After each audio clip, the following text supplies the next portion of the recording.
नमस्कार मेरे विद्यार्थी मित्रों। आज हमारी कक्षा हिंदी व्याकरण की कक्षा में आपका स्वागत है। मैं कविता कौशिक आज पढ़ने जा रहे हैं शब्द भेद। शब्द भेद के दो रूप हैं, विकारी शब्द और अविकारी शब्द। सबसे पहले हम पढ़ने जा रहे हैं विकारी शब्द।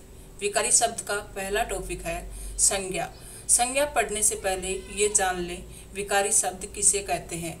विकारी शब्द वे शब्द होते हैं जो लिंग, वचन और कारक से प्रभावित होते हैं। कहने का अर्थ ये है वे शब्द जो लिंग, वचन और कारक के कारण परिवर्तित होते हैं, चेंज होते हैं, उन शब्दों को विकारी शब्द कहते हैं। आज हमारा विकारी शब्द है संज्ञा। संज्ञा की परिभाषा। संज्ञा उस विकारी शब्द को कहते हैं जिससे किसी विशेष वस्तु, भाव और जीव के नाम का बोध हो। दूसरे शब्दों में किसी प्राणी, वस्तु, स्थान, गुण या भाव के नाम को संज्ञा कहते हैं। कहने का अर्थ ये है नाम को ही संज्ञा कहते हैं। और नाम किसके? वस्तु के, प्राणी के, व्यक्ति के, स्थान के। अर्थात संसार में कोई भी व्यक्ति, वस्तु, स्थान, दिशा, अवस्था ऐसी नहीं है जिनके नाम नहीं हो।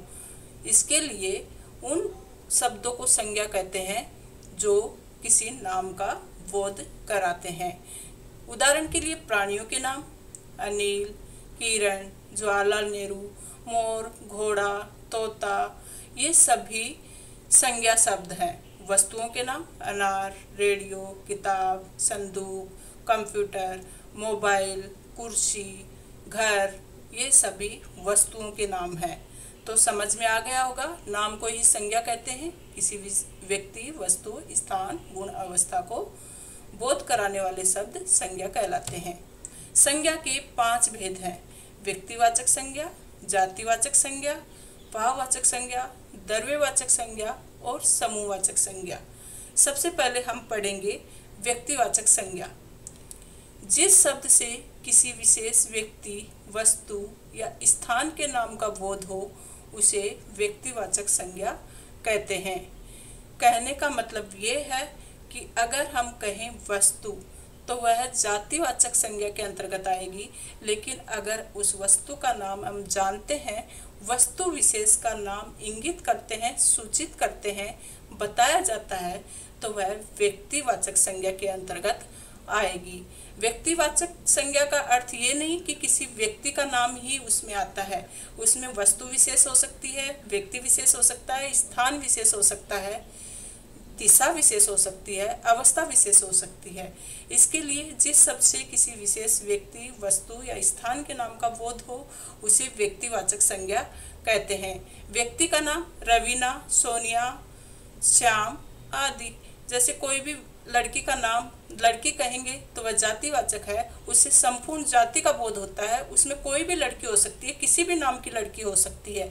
लेकिन व्यक्तिवाचक संज्ञा के अंतर्गत अगर हमने लड़की का नाम सूचित किया है, जैसे रवीना बोला है, सोनिया बोला है, सीमा बोला है, तो वह व्यक्ति विशेष हो गई और इसके लिए वह व्यक्तिवाचक संज्ञा के अंतर्गत आएगी। वस्तु विशेष भी ऐसे ही है कि अगर हम कहें ये वस्तुएं, ये चीज़ें, तो वह सब जातिवाचक संज्ञा के अंतर्गत आएंगी। लेकिन वस्तु विशेष का नाम हमने इंगित किया है, जैसे इंडिका कार, टाटा चाय, रामायण, महाभारत, ये सब किस में आएंगे? वस्तु विशेष में, और इसके लिए ये व्यक्तिवाचक संज्ञा है। स्थान का नाम भी ऐसे ही है, ताजमहल, कुतुब मीनार, जयपुर, मुंबई, दिल्ली, आगरा, ये सभी स्थान विशेष के नाम को प्रकट करते हैं। इसके लिए ये व्यक्तिवाचक संज्ञा है। देशों के नाम अगर हम कहें देश तो वह जातिवाचक संज्ञा है, उसमें संपूर्ण जाति का बोध होता है। कोई भी देश हो सकता है, लेकिन देश का नाम अगर इंगित किया जाए, सूचित किया जाए, तो वह व्यक्तिवाचक संज्ञा के अंतर्गत आएगा। व्यक्तिवाचक संज्ञा पहचानने के लिए वह एक है, लेकिन जातिवाचक संज्ञा में एक भी हो सकता है और अनेक भी हो सकते हैं। जातिवाचक संज्ञा जिस शब्द से किसी जाति के सभी प्राणियों या पदार्थों का बोध होता है उसे जातिवाचक संज्ञा कहते हैं। जैसे लड़का एक जाति है जिसमें संसार भर के जितने भी लड़के हैं उन सभी का बोध होता है।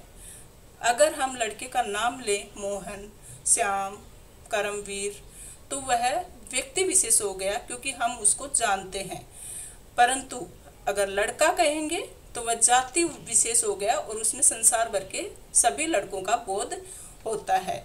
पशु पक्षियों से संसार भर में जितने भी पशु पक्षी हैं उन सभी की जाति का बोध होता है। इसके लिए उसमें गाय, घोड़ा, कुत्ता सभी शामिल है। नदी से नदी जाति का बोध होता है, परंतु अगर हम कहें गंगा नदी, यमुना नदी, तो वह एक नदी विशेष है। इसके लिए वह व्यक्तिवाचक संज्ञा के अंतर्गत आएगी। और हम कहें नदी तो इसमें कितनी भी नदियां शामिल हैं, जितनी नदियां हैं सभी को यहाँ पर सूचित किया गया है। तो नदी एक जाति है, मनुष्य भी एक जाति है, वस्तु भी एक जाति है, पहाड़ भी एक जाति है जिसमें सभी पहाड़ शामिल हैं। तो जाति विशेष का बोध करवाते हैं। इसके लिए वो पहाड़ कहने से संसार के सभी पहाड़ों का बोध होता है। तो समझ में आ गया होगा जातिवाचक संज्ञा क्या है और व्यक्तिवाचक संज्ञा क्या है। आगे पढ़ते हैं।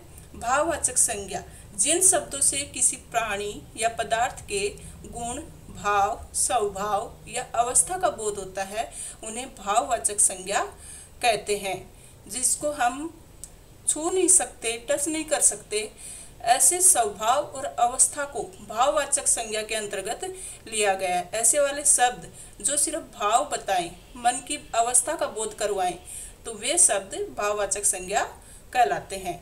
उत्साह, ईमानदारी, बचपन, तो उत्साह से मन का भाव प्रकट होता है, ईमानदारी से किसी का गुण प्रकट होता है और बचपन से किसी की अवस्था पता चलती है। बुढ़ापा, जवानी, ये भी किसी की दशा और अवस्था को इंगित करती हैं। समूहवाचक संज्ञा कोई भी, जैसे कि नाम से ही पता चलता है, समूह, किसी चीज का ग्रुप, दल, अगर ऐसे शब्द हैं जो ग्रुप या दल को संबोधित करें वो सब आएंगे समूहवाचक संज्ञा में। ऐसे कौन से शब्द हो सकते हैं? भीड़, गुच्छा, सेना, मेला, कक्षा, चाबियों का गुच्छा, ये सब क्या है? एक समूह का बोध करवाते हैं। इसके लिए ये समूहवाचक संज्ञा के अंतर्गत आएंगे। द्रव्यवाचक संज्ञा जिस संज्ञा शब्द से अनाज, तरल पदार्थ, धातु, वस्तु आदि का बोध होता है उसे द्रव्यवाचक संज्ञा कहते हैं। धातु में क्या? सोना, चांदी, तांबा, लोहा, ये सभी धातुएं हैं, तो ये किस में आएंगी?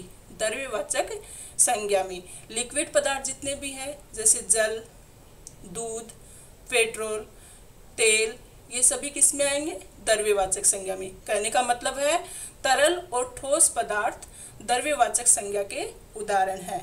जैसे रेखांकित शब्द यहाँ पर दिए गए हैं। सोना बहुत महंगा है। इसमें अगर आपको कहा जाए कि संज्ञा शब्द पहचानो कौन सा है, तो यहाँ पर संज्ञा शब्द है सोना, और कौन सी संज्ञा है? द्रव्यवाचक संज्ञा, क्योंकि ये किसी धातु को इंगित कर रही है। दूध शहद से सस्ता है। यहाँ पर दूध और शहद दोनों ही लिक्विड में आते हैं, इसके लिए दोनों ही द्रव्यवाचक संज्ञा है। लेकिन यहाँ पर अंडरलाइन जिस शब्द को किया है उसके बारे में आपको बताना है। तो दूध यहाँ पर द्रव्यवाचक संज्ञा है क्योंकि ये तरल पदार्थ है। जल ही जीवन है, जल यहाँ पर संज्ञा है कौन सी? द्रव्यवाचक। पेट्रोल आजकल महंगा हो गया है तो ये भी तरल पदार्थ है, इसके लिए ये द्रव्यवाचक संज्ञा है। धन्यवाद दोस्तों और मेरे मित्रों।